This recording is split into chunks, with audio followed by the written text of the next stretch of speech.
for your healing. The circumstances would change. I pray that the fear inside would flee in Jesus' name. Let me give you an example. And this young man who had been plagued by demons for almost his life.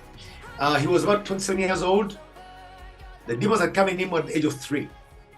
Wow. So he'd been like that for 24 years, quarter century, basically. As an incredible life. I mean, this boy suffered. He had never slept, by the way. Hardly ever slept. But didn't break down either. He was just there. He ate very little, slept very little, and he was always there. And so the exorcist of that diocese, even trained in Rome, I worked with him for some time, maybe like 3 years, and it didn't work. Just couldn't work. So at some point, the exorcist believed that God had chosen this young man for suffering all his life. Exorcist. I mean, I'm not saying any bad thing against exorcists. No, I mean, I don't want to be misunderstood. Now, exorcists are very important people in the church, and they do a lot of great work. But this one, I'm not sure about all of them. It's just one.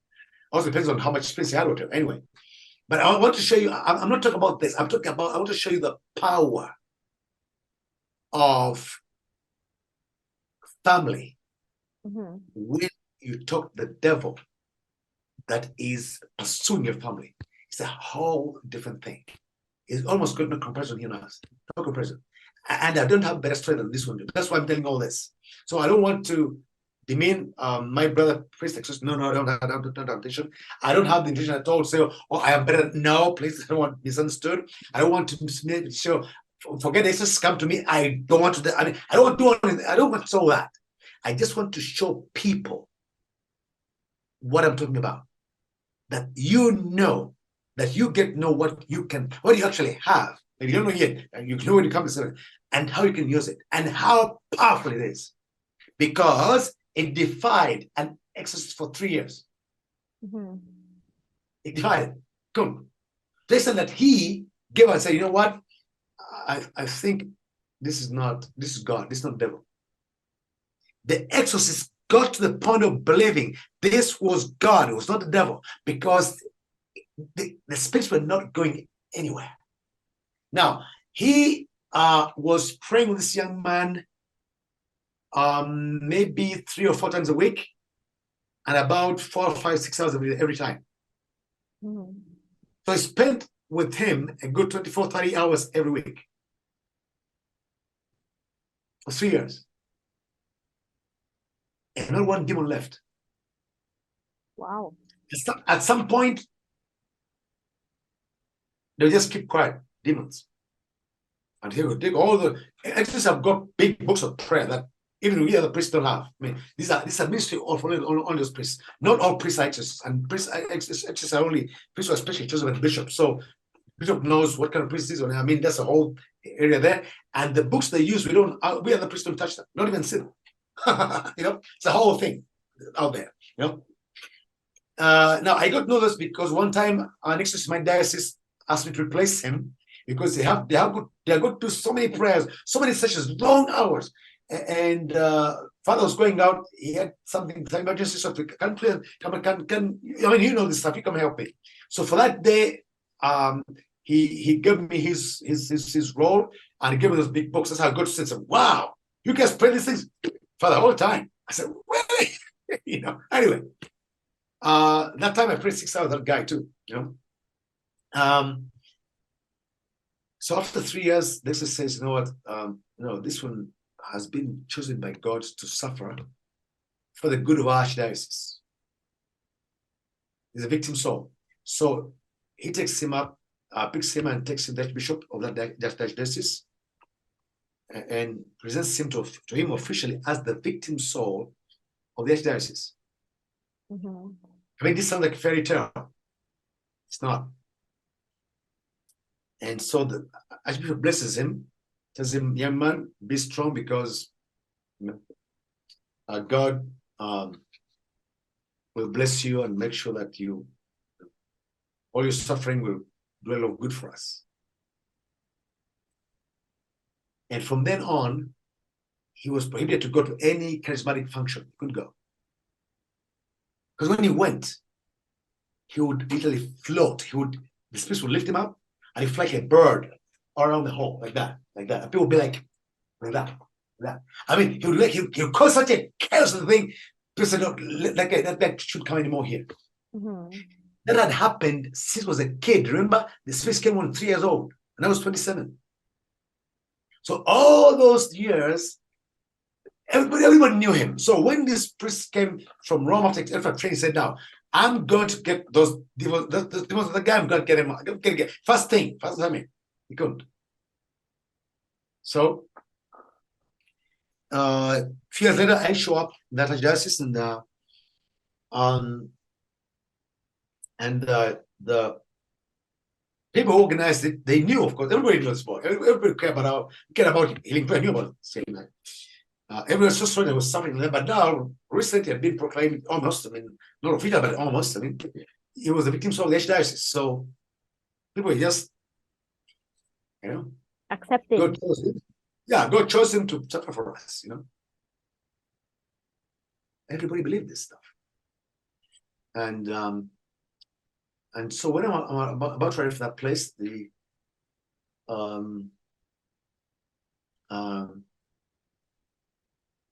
I don't want to be misunderstood. I don't want to demean the exorcist again, but I'm saying, just that people may know that, sometimes you've got to struggle to understand stuff, and if you don't, we don't. Well, so the exorcist said, he asked those people organizing the healing of families in that country, and asked them, this Father Ssemakula is coming to do this seminar. Has he been to Rome for the course of the exorcists?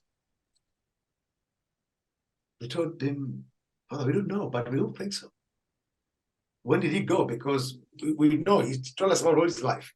In Africa, he was mission in Sudan, and in the US, pastor, and so we don't see any gap that went to Rome to do these things there. So they probably won't be coming. I'll be coming to the conference. Got nothing to learn there. Oh, Father, as you wish. But he helped them organize that seminar, though, that exorcist, But he did show up. It wasn't necessary for him, given that I had been to Rome, So, and then when I arrive, the day before, one lady says, but wait, let's bring that young man. And I said, oh, no, you cannot, because he cannot go to any charismatic function. And this lady says, oh, no, but Father Ssemakula is not charismatic. He's not charismatic. He's not. He says in his book, he's not a charismatic ministry. It's just healing ministry, but not charismatic. Oh, yes, true. Okay. Join. So it means that we can take him there without breaking the law against his going to any charismatic function. Oh, yeah, we can. Lo and behold, they bring him. So they bring him the first day to the seminar. See him at the back, at the door, because they knew any time he would float again. And they bring a strong man next to him. Guess if something happens, whoops, Of course, I didn't know anything of that. Nobody told me. I just did my seminar. So I'm out there, I'm teaching my thing, making my notes, taking notes, asking questions, whatever. And that lady kept on watching me. Is he? Is he? Oh, it's okay. It wasn't very, very good and stable in the morning, first day. But as the day went on, it stabilized. And by the evening, it was quite good, could follow well. So, of course, she checks with him. Yeah. In the morning, I said, but now, okay, good. Anything? No, I'm fine. So the following day, she thinks, well, if he didn't fly the first day, when he flies today, he will fly hard. So let me bring 2 men. So she brings 2 men, one here, one there, and him in the middle, a lady over there, keeping on watching. But this second day was completely calm, making his notes, whatever, he could follow very well. Because in the healing of family seminar, we never talk to anyone's demons. You can bring as many as you want. If I will not care. Don't talk to anyone. So if you don't talk to them, there's good reason to make it chaos there. And that's a particular approach to the healing families. We don't pretend to chase any demons in the name of Jesus. We know we can do it from God's word, but we found Right. more effective ways of doing it. You see? Yeah. So we just ignore them. We teach the person. Why? Because we want the person to take care of his own demons. That's the catch. Right. And if they don't know what's going on, they can never do it. So we teach them. So that's what I do. And so, second day, no incident, nothing. Third day, last one. Now, the lady goes back home that night and say, wait a minute. He didn't fly the first day. He didn't fly the second day. Oh my. When he flies the third day, he's really going to fly out of the ceiling. So she brings 3 men. I mean, so like, what? True story. So she brings 3 men, and that guy's right in the middle. They're one on the side and one back, and the lady over there. And last day, oh man, this is gonna be this gonna be the fire day, you know.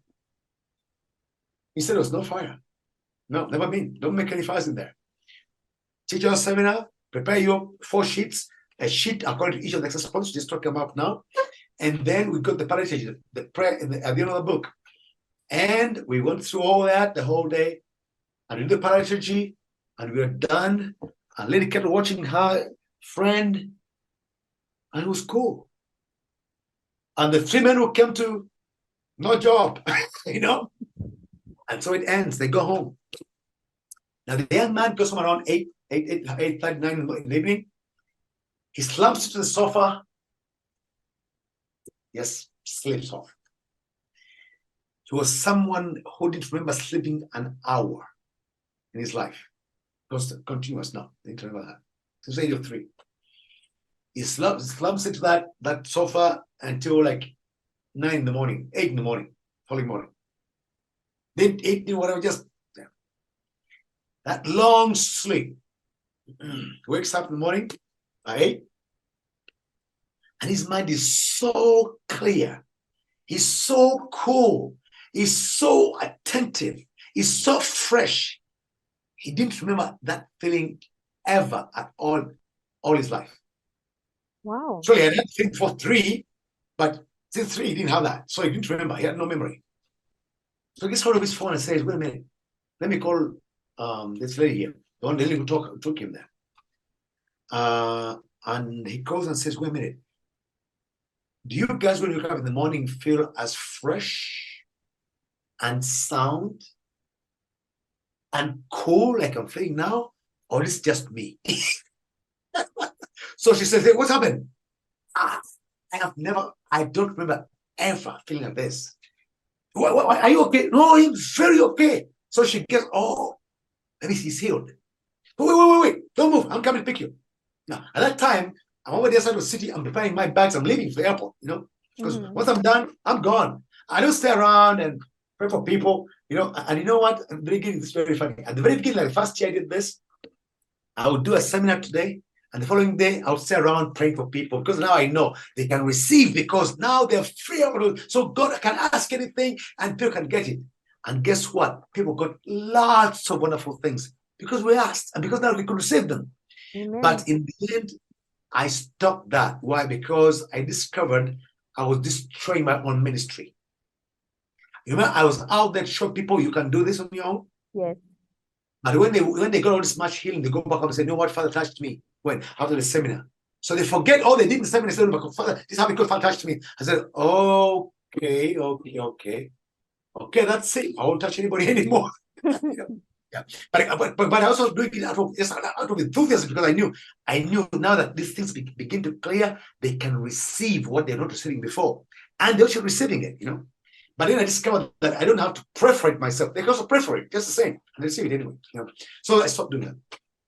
Anyway, so she goes and picks him and takes him to where I was preparing my room living. You know? I said, Father, wait. I said, I'm going. I've got my plate. And my father, no, you don't listen to this. I said, no, sorry, I don't listen to testimonies. I've heard so many. No, Father, wait, okay, we shall pay your ticket. Okay, that's different. I can say. So now she brings in this young man, and now tells me, oh, that's right, I just told you now. But the young man is like over here and like listening. Now he had a look like in his eye like that. And I'm thinking, of course, I didn't look at him like that because I was paying attention to what I'm saying. But I would still have a look from time to time. And I'm thinking, oh my. This lady is so happy and joyful because she thinks this guy is healed. I don't think. At least there must be one more demon in there. There must be me. No. That look, no, that look. There's something. There must see something in that. Okay, so she tells the whole story, and now it's his turn to talk and says, "Father, do you want to mean that you didn't know all this?" And I say, "Who? Why?" Yeah. And I say, "No, how? She just told me now. You were here." Really? And of course, yeah, right. I mean, what's the big deal? I mean, what you hear right now? Yeah. Now, this young man couldn't get over this.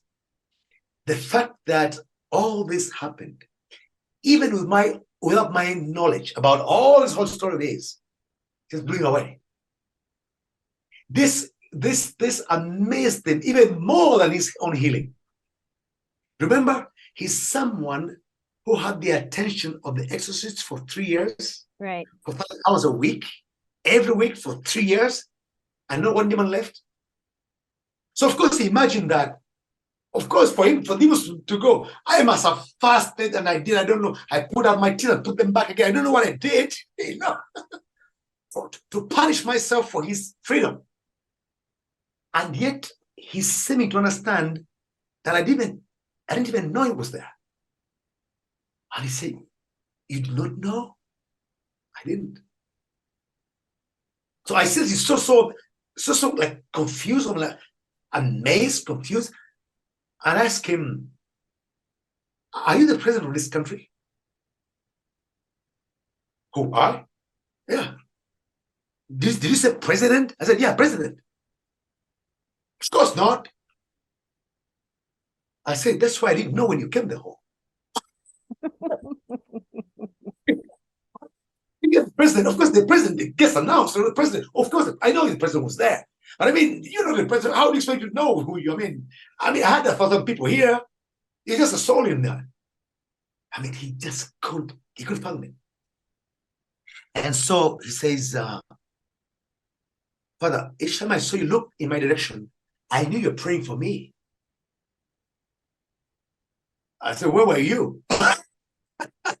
You didn't even, I was at the back of at the end of the door. I said, "What? I don't mean, who cares?" And so many people, he couldn't get it. Couldn't get it. So, but what had happened?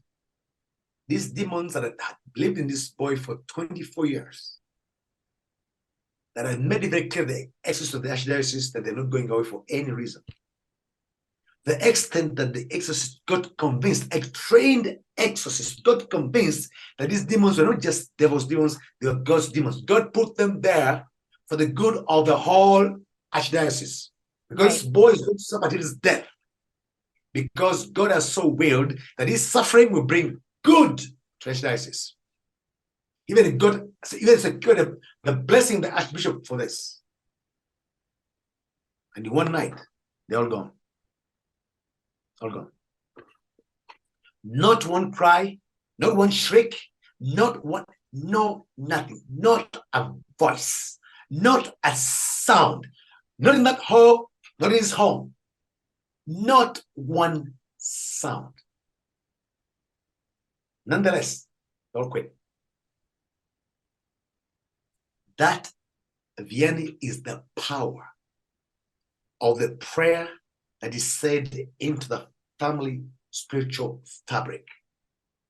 Because in this entire world, there's only one person who can say, "Devil, I brought you, and therefore I am telling you to go." Only one. Myself. You of that family. Nobody else. Not even the archbishop. Not even the pope. So basically, I have to renounce it. I have to ask him to leave. I have to reject him. The devil made a particular and specific agreement with that family about issues. Now, we never know what those issues were. We don't know what they were, when they were. I mean, it doesn't matter anymore. We know we know that happened because he came in. He can never come in. Can never come in with invitation. No, and he cannot never come in because he attacks. No, if he could do that, he would have finished everybody in the world by now. He comes in purely on invitation. That's our hope. That's why we take time also to speak about teaching on free will, how we exercise it. He always and only comes in on invitation. And Now, this can we be an read- invitation from someone or one Family. of our ancestors long Yeah. before us. Somebody in the family. Inviting, right? Somebody who has got a power of decision in the family. And by the way, our powers of decision in families, they grow with us and then they diminish with us. You know, for example, you're still a child, somebody's deciding for you, Right. Yes. but at some point, become an adult, people stop deciding for you. You begin to decide for others. For our children. Exactly. You know, and that's how it goes. And now, when you're old, now when you only make 120 years old, it shouldn't be deciding for you now. Yes. Mom, we should take you to that hospital. That hospital. You see that? Mm-hmm. Yeah, you are not, but you don't decide anymore. Now, the powers go to those who decide. Now, it doesn't matter who they were in the family, but they held the power decision at a given moment in the family. And what did they decide? Or what they decided holds. It holds. Until when? Until someone undecides it. So until someone Just decides, simple. stands up and says, no more in my Exactly. family, I decide Yeah. to break it. But hey, I don't know what decision was. Doesn't matter. Satan knows it. I will tell him, look, Satan, I know you are here doing this to my family because once upon a time, because I'm part of that. The video wasn't there yet. Doesn't matter. It's the whole thing. It's one whole unit, really. We called you in. I don't know exactly when was that. I don't know who exactly called you in. I don't know how many times you are called in. I don't even know how many people called you in. But I know you are in today because we called you in. And now I am gonna call you out in the name of Jesus. And so I've got the power in the name of Jesus. I've got the power in the family. That whole family, I am representing it. Because moreover, I wasn't there. But those who were there that time represented me. And that's why you're doing this to me now. You see that? Mm-hmm. I wasn't there. But because I was represented and validly represented, that's why you're able to fly off those people and now come to hate me. Even if I wasn't physically there. So I don't have to have been physically there to be affected. And therefore, I can also decide now to undo what was done when I was physically not there. I was spiritually there, just as I was spiritually there. That time, I'm spiritually here this time, and I'm the same person because I'm the same family. I, in other words, amply represent this family. I have got many more rights in this family than you do. You came to encroach on us. You're not part of us. Now, I am telling you all these things because I am canceling those particular agreements you used to come to my family to cause this, which I don't know, but you know. And you know they're very specific because they're not just general things. Now, those things, those particular agreements that you know, you used to come to my family cause this and that and that and that. Those are the ones I'm canceling out. And Satan can never ever say, I don't know what you're talking about. He can't say that. He knows exactly what you mean, even if you don't.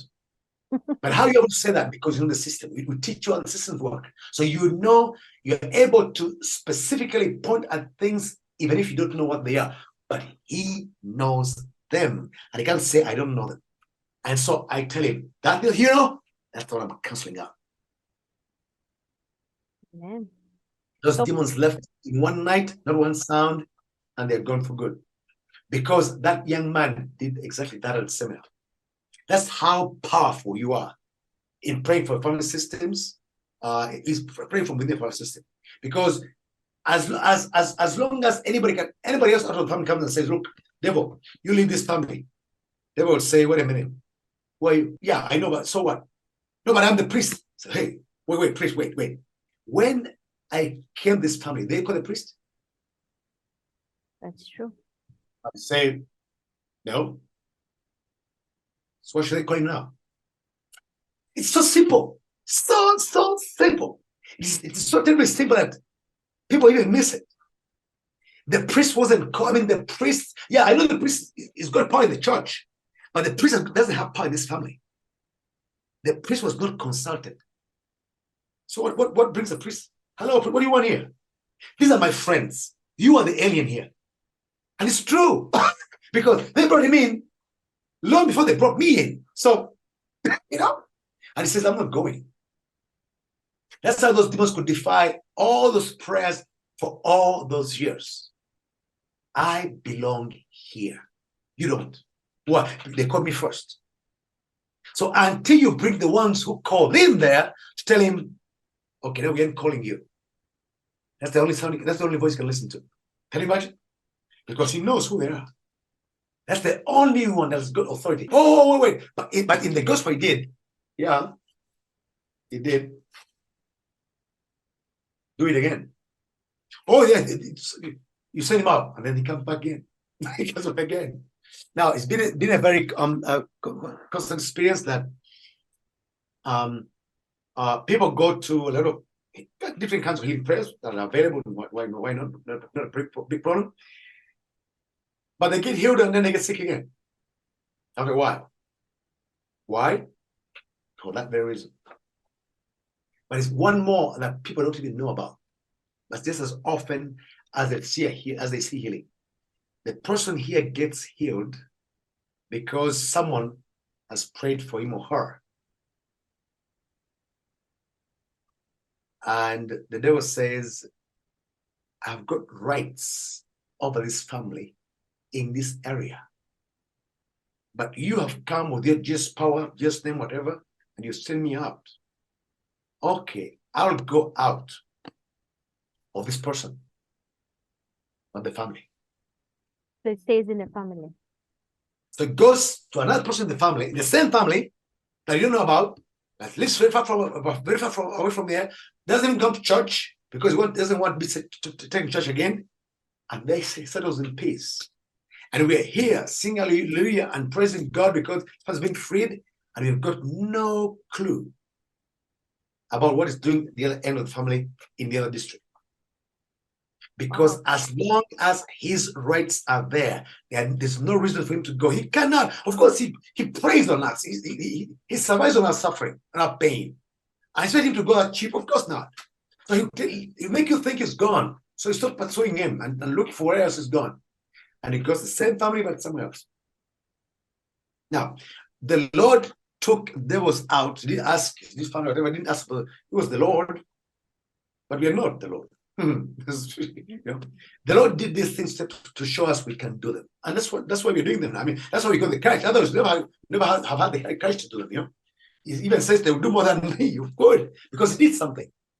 But if you want to take the demons away permanently from people, you've got to go to the roots where they are, and they're always and obligatory in their family, not the person. It's in the family. And from the family, then they pick that person, pick that person, pick that person, pick that person. See? Yeah. So once you take them out this way, they are gone. Way back. Yeah. Now that kind of experience I've had a few other times, but just as powerful, you know. I've seen in other countries too. So I've seen that a few times, maybe 5 times probably. So I know you in your family, you're so powerful. Now, if someone doesn't take time to teach you that, or you don't have the time yourself to learn that, no one will ever do it for you. I mean, so you're set up for suffering forever. Yeah, 100 generations after. Yeah, for nothing. Exactly, yeah. The longest suffering for the most number of people and the biggest suffering they can ever have is that form of suffering. It's in the family system and moves from generation to another. And as you get more and more people, so more and more people suffer, and the pain gets even more acute. Each time it's more and more and more and more people and more pain, you know? Mm-hmm. And just somebody in the same circumstance says, look, I put a stop to this. And suddenly, all of a sudden, it's called attention because listen, so these are the owners. We can't stay here anymore. But Jesus, we said, Jesus, look, you send me out of this place, but they want me here. And it's true. Because he was called there. Look, think of this. If the Lord wanted, I don't want to use, I don't want to use the word could, because because you may give the impression that God, the thing that God cannot do. But I want people to understand that the things God cannot do, not because he can't, doesn't have the power, but because it is not, it is against his own system to do that. Why? Because it encroaches onto our free will. And he never goes against our free will. So once we're choosing, he gives us that. He allows it to happen. Exactly. When people understand that, they will already go free tomorrow. If everyone understands that, we have got so much power, God-given power to us in our free will, in our power of choice. You choose the worst thing on earth, and God keeps quiet. Let's say one word. And he suffers along with us, Father. Because And yet he's got all the power in the world. Oh, yes. And he will not say one word. If we understand that, they got it all. And so the devil, and so Jesus will not come and say, demons, get out of my child.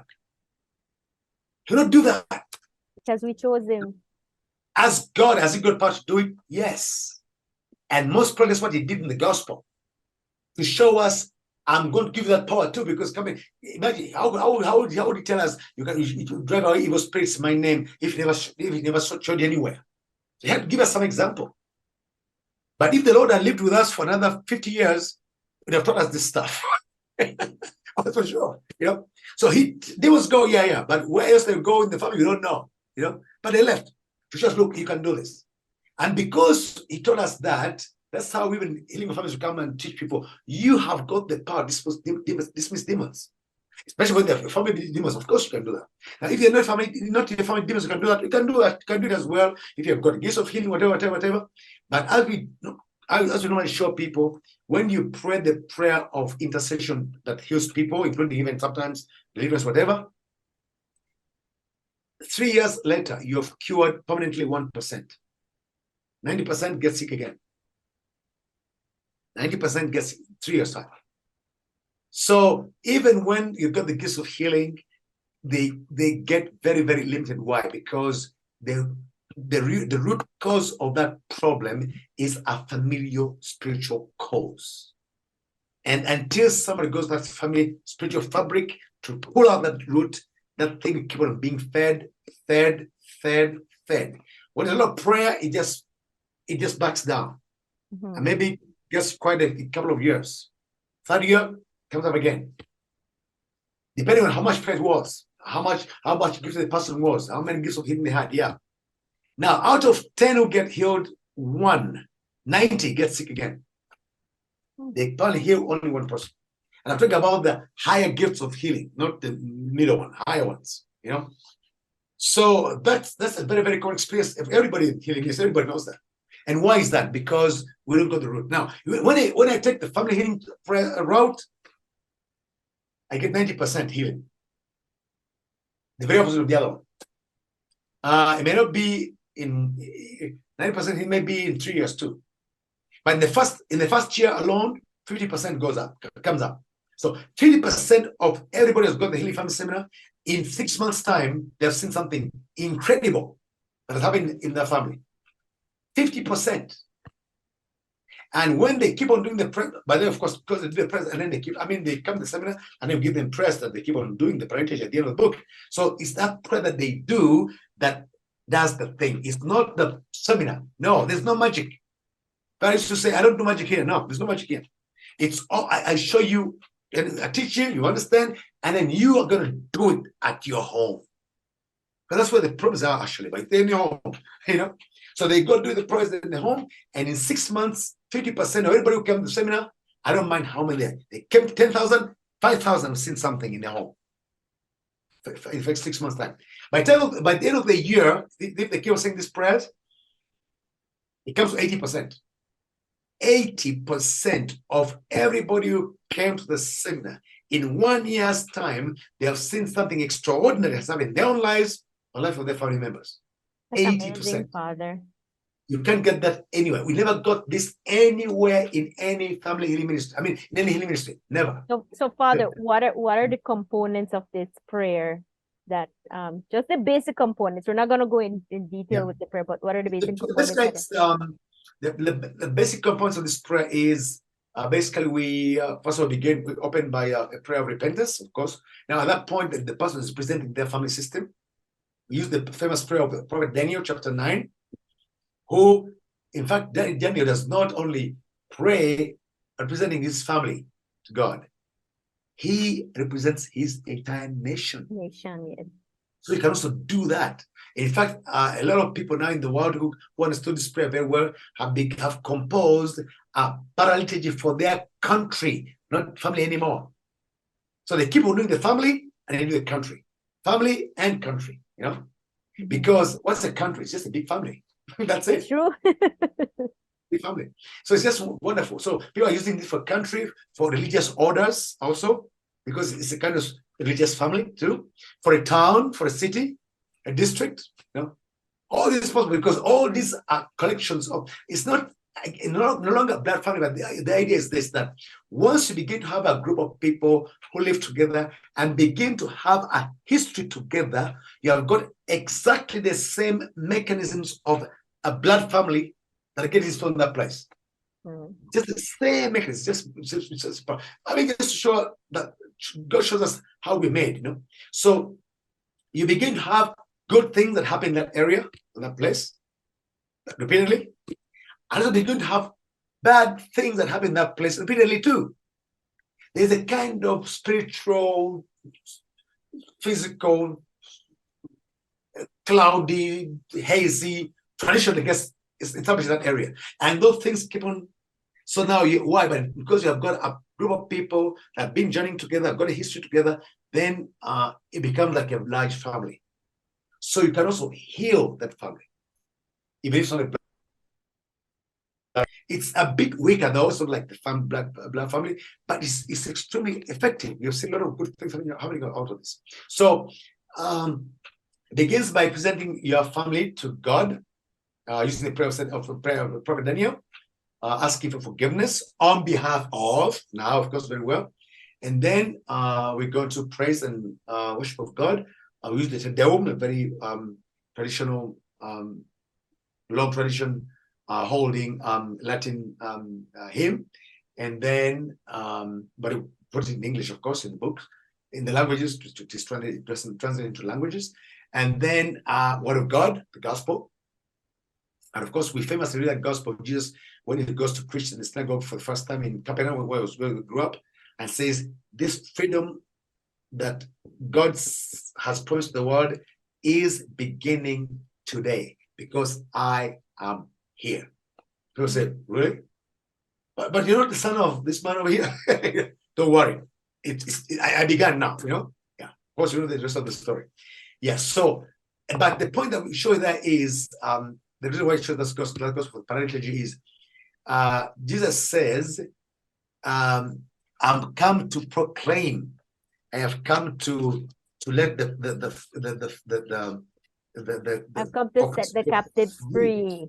Yeah. So he says a few things that if you already says that. Yes, he says that. He says, so he said, "The Spirit of the Lord has come and been given to me, for he has anointed me. He has sent me to bring good news to the poor, to proclaim liberty to the captives, and the blind news." So good news to the poor, liberty to captives, and blind sight, and the downtrodden free. So four categories of people, and to proclaim a year of God's favor. So he says, when I take out captivity with liberty, I take out blindness by sight, and I take out downtrodden by freedom. Only after that, then I will proclaim the Lord's year of favor. In other words, I cannot do that before I take out those things. See that? Powerful. And I said, but Have we been reading this always? Oh yeah, always. Yeah, we read it always. I cannot proclaim God's year of favor as long as people remain like this. And yet, for the longest time, we thought people were like this because God wanted it so.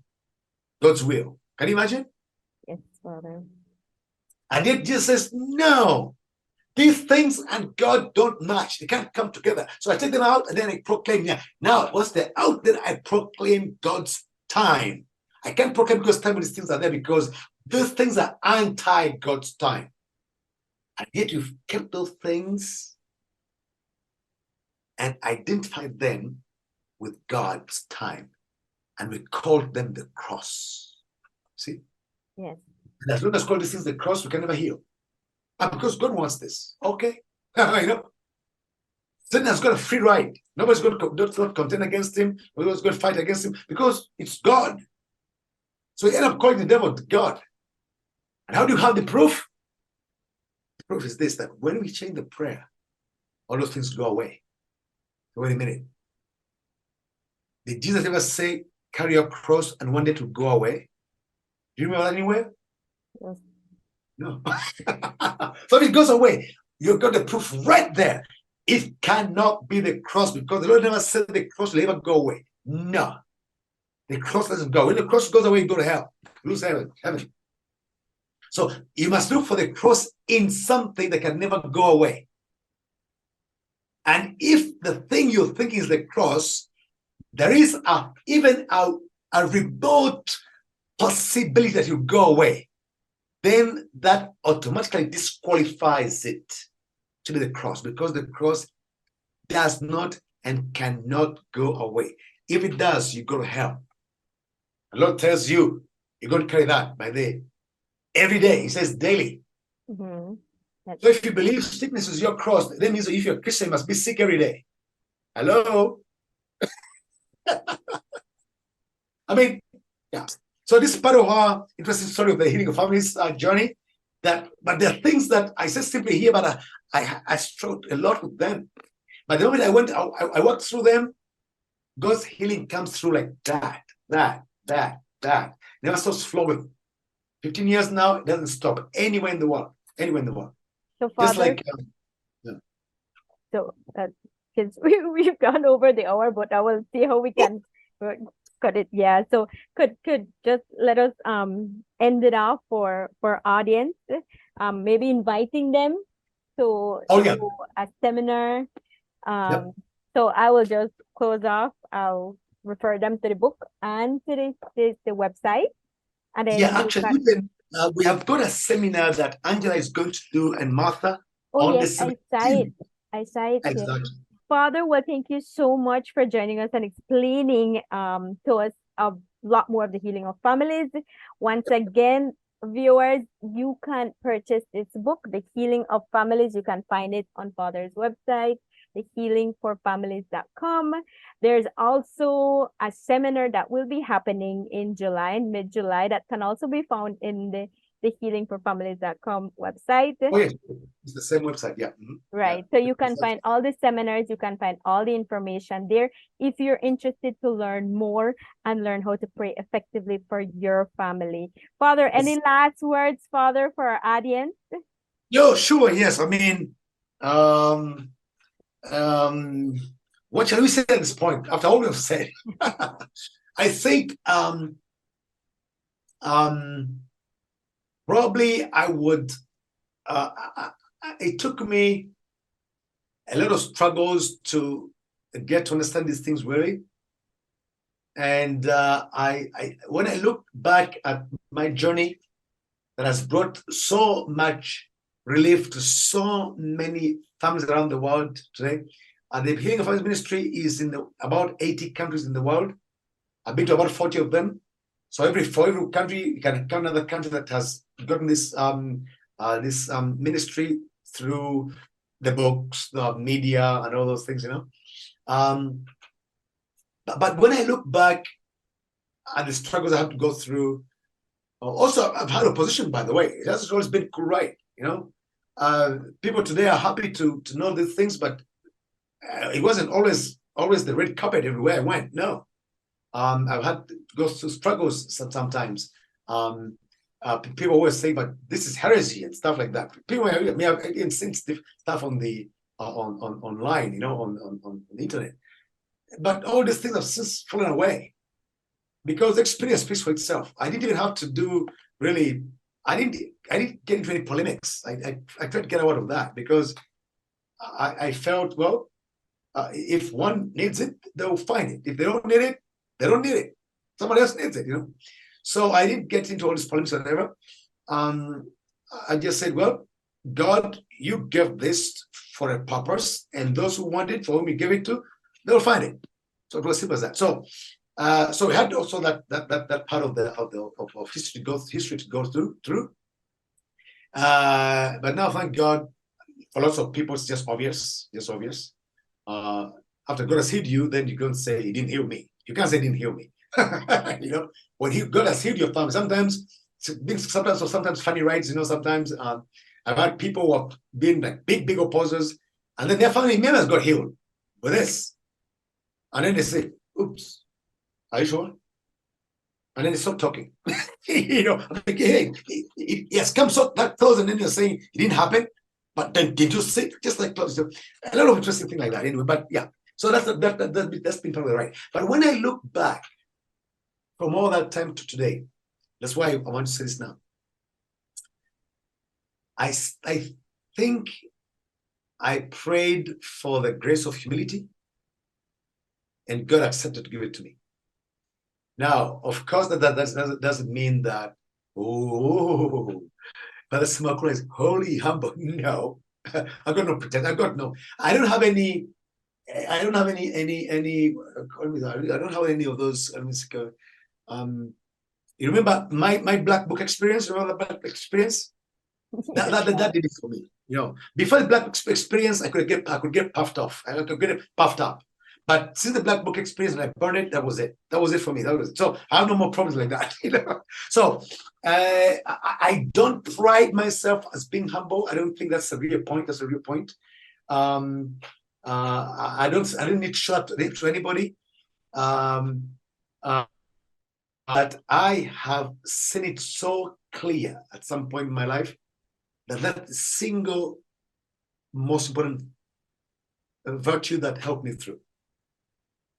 Even right from learning the teaching and understanding them.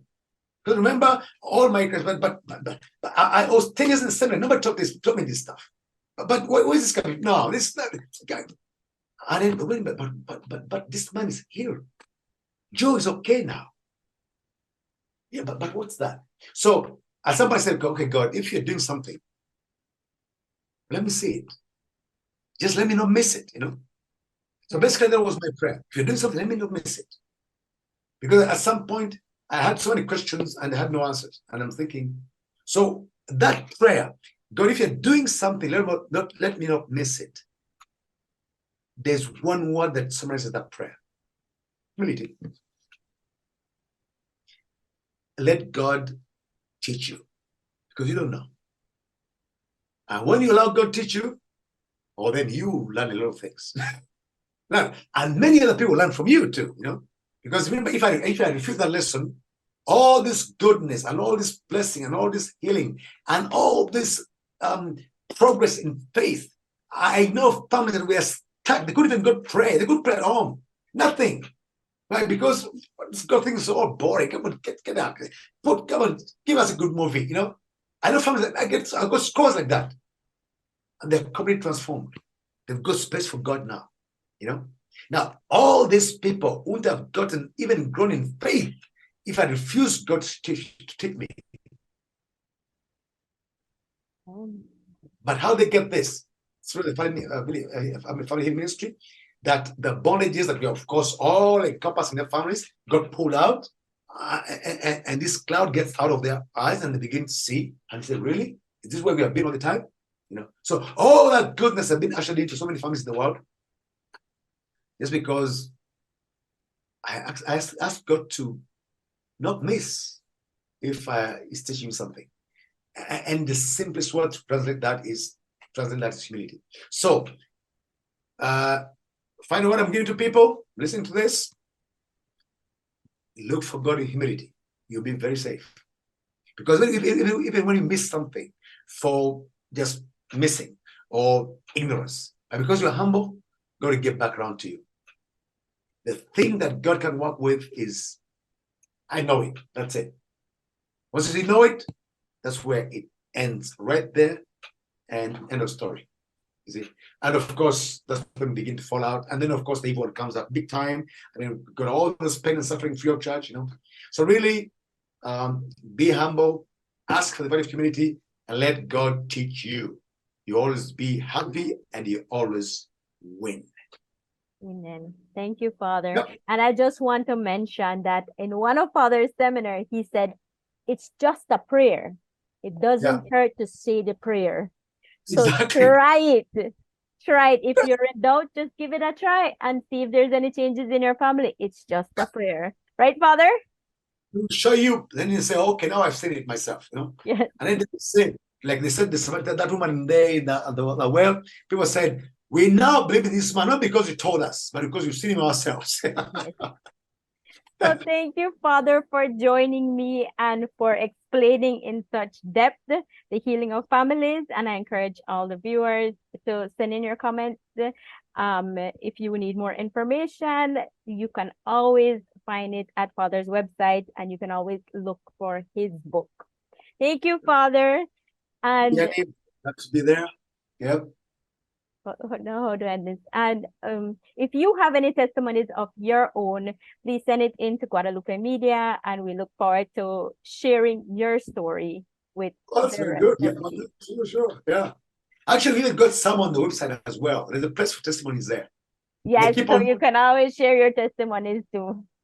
Putting things in there. Yeah, very good. Yeah.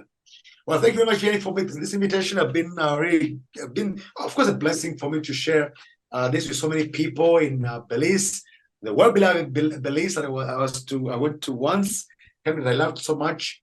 Maybe that island over there, I think, was it called San Pedro? Island?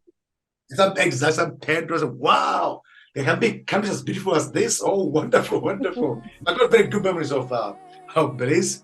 Of course, Sister Alicia was a wonderful person for me when I came to Belize, and she brought me to Belize. Basically, that's what it was. I really yeah. So one day we hope to bring you back again, Father. Why not? Maybe. Why not? Yeah. Of course, we shall thank Sister Alicia so much. Been a while I didn't hear from her, but I'm sure she's going strong because she got this very, very well. And God, of course, keep on blessing her work as well. Thank you very much. I pray for your healing. The circumstances will change. I pray that the fear inside would flee in Jesus' name. I pray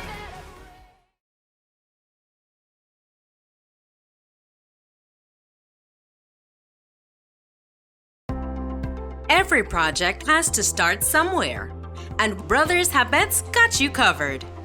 We're the place for professionals because we understand success is built on quality and reliability. For the do-it-yourselfers seeking quality tools and materials to bring their out-of-the-box ideas to life, our paint department offers a kaleidoscope of hues to those looking to express their unique style. And for those seeking the perfect touch of elegance for their homes, we offer a curated collection of household fixtures and furnishings that caters to every taste. But what sets Brothers Habet apart is our exceptional customer service. Our employees go above and beyond to ensure that every customer's needs are met. We're here to see you through your building journey. Visit Brothers Habet and get started today, or call or WhatsApp us for a quote. See you soon!